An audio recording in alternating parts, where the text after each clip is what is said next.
Stranger thing के last episode में हमने देखा था कि कैसे बिली एक लड़की को अपने साथ में फैक्ट्री में ले गया था और उसके बाद माइंड फ्लेयर के कंट्रोल के कारण बिली को खुद की एक आर्मी बनानी थी जो कि माइंड फ्लेयर के लिए काम करने वाली थी। इसी कंटिन्यूटी के साथ में एपिसोड नंबर 3 की शुरुआत होती है। लास्ट एपिसोड में हमने देखा था कि एल और माइक के बीच में झगड़ा हो चुका था, जिसके बाद में एल अभी मैक्स के साथ थी और ये दोनों लड़कों के बारे में बातें कर रहे थे कि आखिर ये लड़के अब क्या कर रहे होंगे, बैठ के रो रहे होंगे कि कैसे उनकी सिचुएशन खराब हो गई है। एल और मैक्स पता करना चाहते थे कि इस टाइम पे माइक, ल्यूकस और विल क्या कर रहे हैं। इसी कारण एल एक फ्रीक्वेंसी के थ्रू वॉइड में जाती है जहाँ पर वो देखती है कि कैसे माइक काफी ज्यादा परेशान है क्योंकि वो एल से नहीं बात कर पाया और ल्यूकस उसे बार बार समझा रहा है कि कोई बात नहीं भाई, जल्द ही सब ठीक हो जाएगा। और ल्यूकस के फार्ट करने के बाद में एल हद से ज्यादा हंसती है और फिर मैक्स को भी बताती है। इसी टाइम हॉपर की एंट्री होती है। एक्चुअली पिछले एपिसोड के अंदर हॉपर के साथ में बहुत बुरा हुआ था। जॉयस को आना चाहिए था डेट पे, लेकिन वो नहीं आई थी। इसी कारण हॉपर हद से ज्यादा गुस्से में था और ड्रंक भी था। उसे एल के कमरे से हंसी मजाक की आवाज आ रही थी तो हॉपर को लगता है कि माइक ने अभी भी बात नहीं मानी और गुस्से में दरवाजा खोल देता है, लेकिन अंदर तो उसे मैक्स मिलती है जो कि एल के साथ में बुक्स पढ़ रही थी। हॉपर का जितना भी गुस्सा पहले का था वो सारा गुस्सा खत्म हो जाता है क्योंकि अब एल के शौक बदल गए थे, यानी कि वो माइक के बजाय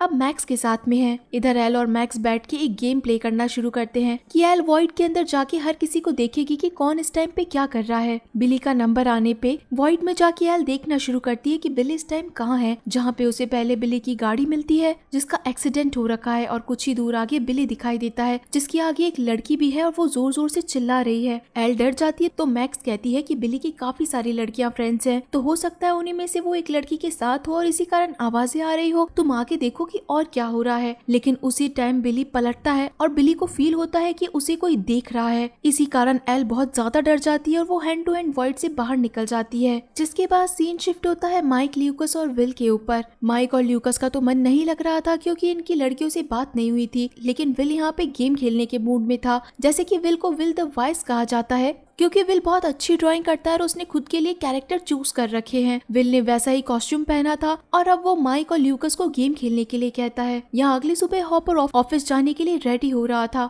जहाँ पे जॉयस फटाफट से आती है और हॉपर से बात करना शुरू करती है। कुछ मैग्नेट लाके वो फ्रिज के ऊपर बार बार लगा के दिखाना चाहती थी, लेकिन हॉपर कल रात के कारण इतना ज्यादा गुस्सा था कि वो जॉयस की किसी भी बात पे ध्यान नहीं दे रहा था। जॉयस यहाँ क्लियर करती है कि मैं किसी कारण से कहीं बाहर चली गई थी, मैं बच्चों के साइंस टीचर के पास में गई थी।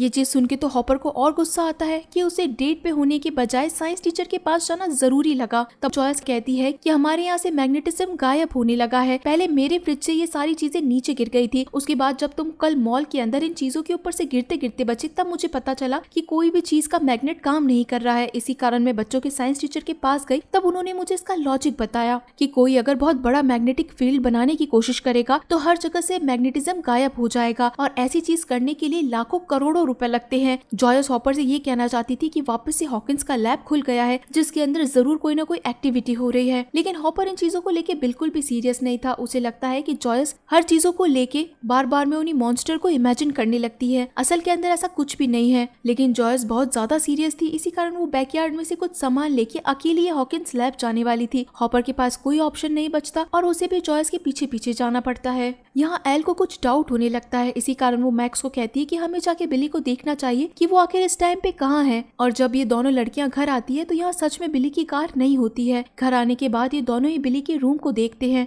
जहाँ पर बाथ टब के अंदर काफी सारे आइस पैकेट रखे थे। इसी के साथ एक ड्रॉर पे कुछ ब्लड लगा हुआ था जहाँ पर उन्हें एक गार्ड पाउच मिलता है और इसी के साथ में खून से भरी हुई विसल भी मिलती है। दूसरी तरफ सीन शिफ्ट होता है नैन्सी और जॉन के ऊपर। इन दोनों ने उन पिक्चर्स को निकाल लिया था जो पिक्चर्स ये दोनों उस लेडी के घर से माउस की लेकर आए थे। नैन्सी अब यहाँ पे सारे बोर्ड मेंबर्स को उसी माउस की पिक्चर्स दिखाना शुरू करती है और स्टोरी के बारे में बताना शुरू करती है कि कैसे यहाँ के सारे चूहे फर्टिलाइजर्स को खाते जा रहे हैं। एक जगह नहीं, दो जगह नहीं, बल्कि काफी सारी जगहों से मुझे इस बारे में पता चला है। यहाँ पे जितने भी लोग बैठे थे वो सारे हंसने लगते हैं। एक्चुअल के अंदर ये स्टोरी 1984 के टाइमलाइन की है, जिस टाइम पे लड़कियों को कोई खास वैल्यू नहीं दी जाती थी कि लड़कियां अगर कोई अच्छा काम कर दे तो ये मर्दों के खिलाफ होगा। इसी कारण यहाँ पे जितने भी लोग बैठे थे वो नैन्सी का मजाक उड़ाने लगते हैं और उसे बिल्कुल भी सीरियस नहीं लेते। जिसके बाद सीन मॉल के अंदर शिफ्ट होता है जहाँ पे स्टीव, डस्टिन और रॉबिन मिलके निगरानी रख रहे थे कि शायद इन्हें क्लू के हिंट्स मिल जाएं, शायद इन्हें कोई रशियंस मिल जाए जिसकी जिसके थ्रू ये कोड को क्रैक कर सके।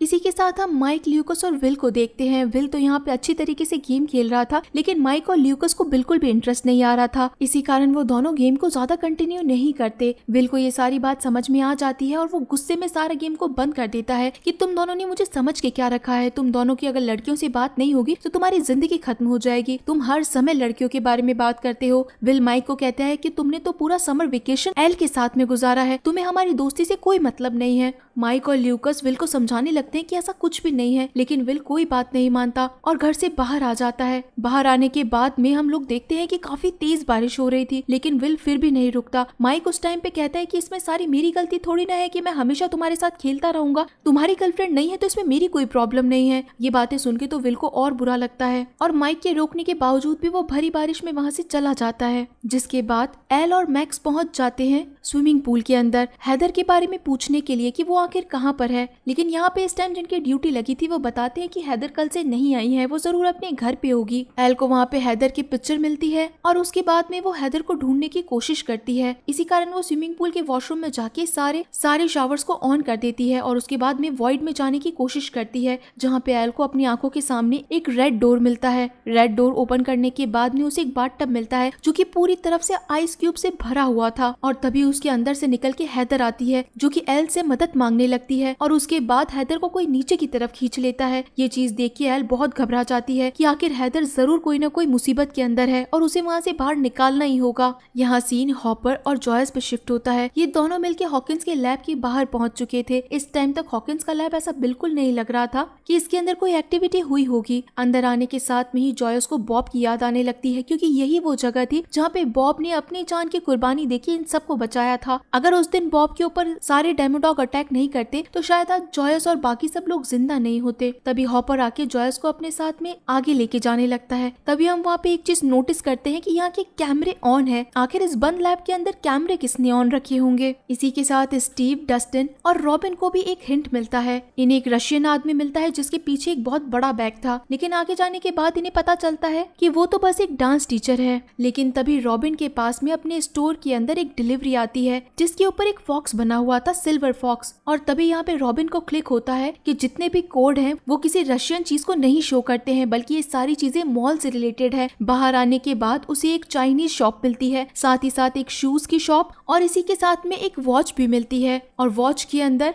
ब्लू और रेड जब वेस्ट के अंदर मिलते हैं तब इन लोगों को कुछ मिलने वाला था। इसका मतलब था कि 8:45 पे जब रेड और ब्लू मिलके वेस्ट के अंदर पहुंचेंगे तभी इन्हें कोई क्लू मिल पाएगा। यहाँ पे नैन्सी के साथ ऑफिस के अंदर लोगों ने प्रैंक करने शुरू कर दिए थे। एक टॉय माउस के थ्रू नैन्सी को डराया जा रहा था और इसी के कारण वो जॉन के पास पहुंच जाती है कि अगर इन लोगों को एविडेंस चाहिए तो हम एविडेंस लेकर आएंगे। जॉन कहता है कि ये लोग तुम्हें इस केस से दूर रहने के लिए कह रहे हैं, इसका मतलब है कि तुम्हें इस केस को नहीं देखना है, इवन उसके बारे में बात भी नहीं करनी है। नैन्सी कहती है कि मैं ऐसे ही किसी केस को नहीं बंद कर सकती हूँ, नहीं तो मुझे लाइफ टाइम ये लोग सुनाते ही रहेंगे और अगर मुझे कुछ लाइफ में आगे करना है तो मुझे ये एविडेंस सबको दिखाना ही पड़ेगा। वो जॉन से कार की चाबी मांगती है क्योंकि नैन्सी अकेली उस लेडी के घर पे जाने वाली थी। तब जॉन नैन्सी को अकेले जाने देने के बजाय खुद उसके साथ जाता है। यहाँ जॉयस और हॉपर लैब के उस हिस्से में पहुंचते हैं जिस जगह अपसाइड डाउन वर्ल्ड का दरवाजा खुला था, लेकिन ये दीवार पूरी तरीके से पैक थी। हर जगह चेक करने के बाद भी इन्हें कुछ नहीं मिलता। तब यहाँ पे हॉपर जॉयस को समझाने की कोशिश करता है कि ये सब कुछ तुम्हारी मिसअंडरस्टैंडिंग है, तुम्हें अब लाइफ के अंदर आगे बढ़ना चाहिए, नई चीजों को सोचना चाहिए, जो चीज हो चुकी है वो चीज वापस कभी नहीं होगी। हॉपर कहीं ना कहीं जॉयस को पसंद करता था, इसी कारण वो उसे लाइफ आगे बढ़ाने के बारे में कहता है। हॉपर को ये भी पता था कि जॉयस इस शहर को खाली करने वाली है और वो घर को बेचने वाली है, लेकिन हॉपर जॉयस को ये सब करने के लिए मना करता है। इन दोनों की बात करते टाइम ही इन्हें यहाँ कुछ आवाज आती है। तभी दोनों खड़े हो जाते हैं और आगे की तरफ बढ़ने लगते हैं। यहाँ माइक और ल्यूकस को लगता है कि उन्हें विल के पास जाना चाहिए क्योंकि इस टाइम पे उसे अकेला नहीं छोड़ना चाहिए था। तभी हम विल को देखते हैं जो कि अपने घर के बजाय कैसल बायर्स के अंदर था और अपना हर पुराना मूवमेंट याद कर रहा था कि कैसे ये चारों दोस्त साथ रहा करते थे, हर एक गेम को खेला करते थे और हर एक सिचुएशन में साथ रहा करते थे, लेकिन आज ये सब लड़कियों के कारण अलग अलग हो गए हैं। गुस्से में आने के कारण विल अपने दोस्तों के पिक्चर्स को फाड़ देता है और बाहर आके उस कैसल को भी तोड़ने लगता है। यहाँ हम नैन्सी और जॉन को देखते हैं जो कि उसी लेडी के घर पे पहुंच चुके थे।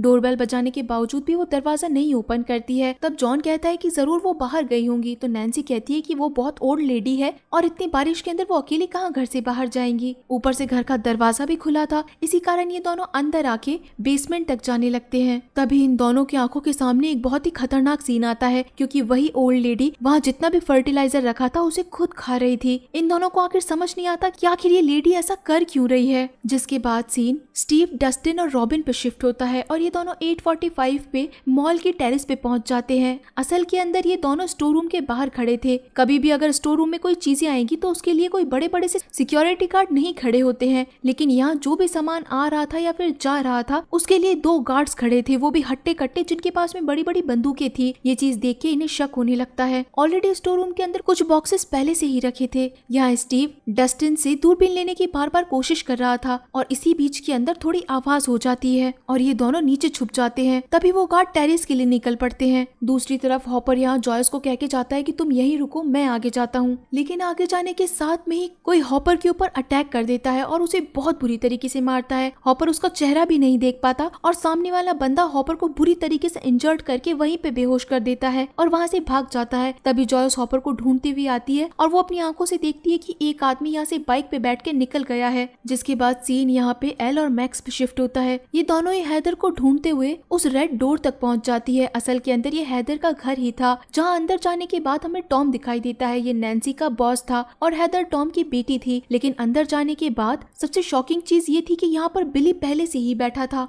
टॉम अपने घर में 2 भीगी हुई लड़कियों को बिना किसी की इजाजत के अंदर आते हुए देख के एकदम से शॉक में आ जाता है कि आखिर ये दोनों लड़कियां कौन हैं और बिली यहाँ पे इस फैमिली के साथ डिनर कैसे कर रहा है। तब बिली इंट्रोड्यूस कराता है कि मैक्स मेरी बहन है और ये लड़की इसकी फ्रेंड होगी। तब एल यहाँ पे बिली से पूछती है कि वो कहाँ पर है, तो बिली समझ नहीं पाता कि आखिर एल किसके बारे में बात कर रही है। और तभी अंदर से हैदर निकल के आती है। इन दोनों की हालत काफी ठीक लग रही थी और हैदर के हाथ में कुकीज भी थी, यानी कि मामला बिल्कुल ठीक था। तब एल को बिलीव नहीं होता कि आखिर उसने कौन से विजन्स देखे थे। इसके अंदर तो हैदर और बिली दोनों की हालत खराब थी, तो ये दोनों यहाँ पे इतने अच्छी तरीके से कैसे बैठे हैं। तब एल और मैक्स यहाँ से बहाना करके निकल जाती है, लेकिन एल को जाते हुए बिली उसको कंटिन्यूअसली देखता रहता है। और तब हम देखते हैं कि बिली के ऊपर माइंड फ्लेयर पूरी तरीके से हावी हो चुका है। बिली की आइज चेंज हो जाती है और वो अपनी आंखों से देखता है कि यही वो लड़की है जिसने अपसाइड डाउन वर्ल्ड का दरवाजा बंद किया था। यानी कि माइंड फ्लेयर एल को पहचान चुका था कि इस लड़की ने माइंड फ्लेयर को भी मारा था और इस दरवाजे को हमेशा हमेशा के लिए बंद किया था। इधर जिस टाइम पे विल अपना कैसल तोड़ रहा था उसी टाइम पे यहाँ माइक और ल्यूकस भी पहुंच जाते हैं। तभी विल पीछे मुड़ता है और उन दोनों को बताता है कि वो वापस आ गया है। इसका मतलब है कि विल को भी पूरी तरीके से एहसास हो चुका है कि माइंड फ्लेयर वापस आ चुका है।